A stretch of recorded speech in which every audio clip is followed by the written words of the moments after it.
समस्त के जुहार आज्ञा माने इटा होचे आम गृहपालित प्राणी देसी गाई। हाँ आज्ञा आमे माने अनेक जीव के मन सोई किंती घरे घरे पोषा मन करी रखी थीसु।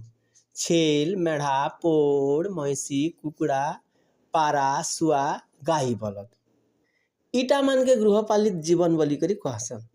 बिचारा माने कथा नहीं पारन किंतु आमर मनुष्य समाज के अनेक सहयोग करी आसुछन। आज्ञा इ मान के भी बेले बेले मुड़ दुखा गोड़ दुखा देह दुखा जर मुड़ हेउचे हेले इ माने निजर दुख के कहा के जनै नहीं पार कहीं लगी कि इ माने कथा कही नहीं पारन। इ मानकर दुख कष्ट के आमे निजे अनुमान करी करी इ जीव मान के सहयोग करबाटा उत्तम मनुष्यर काम है। आज्ञा या माने आमर घरे घरे रही करी आमर स्नेह संपर्कति विश्वास रही छन। देखो ना आज्ञा मुई गोटे उदाहरण देउछे। गाईर छुआ के आमर गाँवलिया भाषा अनुसार बुछरा कहसन। बुछरा अर्थात बाछुरी। बाछुरी टिके बढ़ेले बुद्धि अकल टिके जानला परे बछा कहा जैसे। बछा मान के नंगल काम सिकाबा लगी चासी माने सिकासन। बछा बढ़ला परे बलद कहा जैसी। बलद माने आमर चासी के दैनिक नंगल काम ओजन बुहा काम एंता के विभिन्न काम की सहयोग करी आसुछन। बहुत सुंदर सहयोग करी आसुछन। अच्छा ये पाखे गोटे कथा के विचार करा जाए। गोटे चासी कुकुरा डकियानु माने 4 बजा राती नु उठी करी निजर बलद के ओजन कामे किंबा खेत कामे लगौछन। चासी खेते नंगल धरुछे बिचारा बलद माने नंगल के निजर खंदे बोही करी टाणुछन। पछे पछे अच्छे आमर चासी भाई जे कि हल धरुछे अह अह अह अह तत तत तत तत करी करी चालुछे। टिके चाली नहीं पारले रट करी गोटे कोड़ा पीटी देउछे। अरे बाप रे केते बल ताकत लगई करी घंटा घंटा बलद बिचारा जुएड़ नंगल के खांदे बही करी चालुछे। एतकी बेले बलद बिचारा मानकर देहिनु झाल भी बाहरुछे। निहाती खन भी दुखु थिबा आज्ञा निहाती भावे ताकत भी कमु थिबा। तो ई कथा के जेन चासी भाई माने जेन आज्ञा माने विचार करी पारुछन से भाई बलद के केभे नहीं पीते। चाल बापा चाल बुआ चार रे मर्धन बोली करी बलद के संबोधन करुथीसी।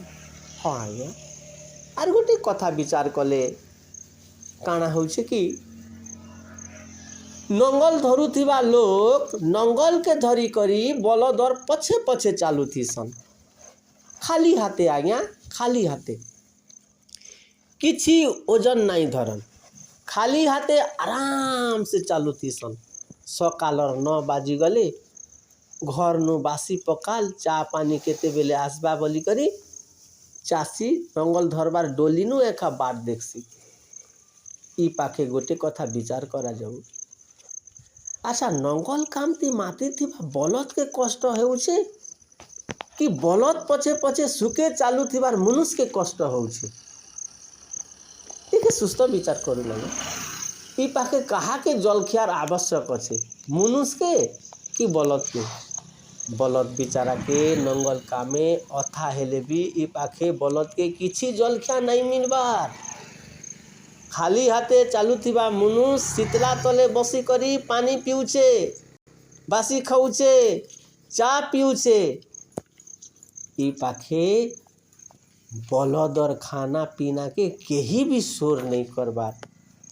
जुएड़ नंगल तार देहिती हेन्ता रहितीसी चासी मजा करी बासी खाउतीसी।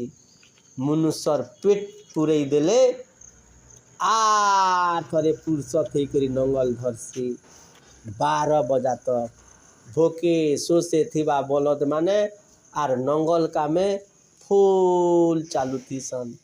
कहीं 11 बजा तक कहीं 12 बजा तक बिचारा बलद माने आमके केते सहयोग करुछन।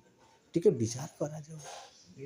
ई सहयोगी प्राणी मान के आमे ध्यान देई करी सुरक्षित दृष्टि देवार सहित तांकर खाना पीना दुख सुख बुझबार लगी आजिर भिडियोर उद्देश्य है।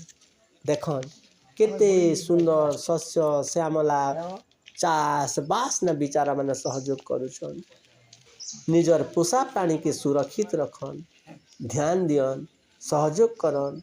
हाँ आज्ञा मन पाइले लाइक गोटे करबे शेयर करबे और सब्सक्राइब टे करबे। नमस्कार आसबा दिन आर भेट हमा नुआ भिडियो धरी करी। जय जगन्नाथ।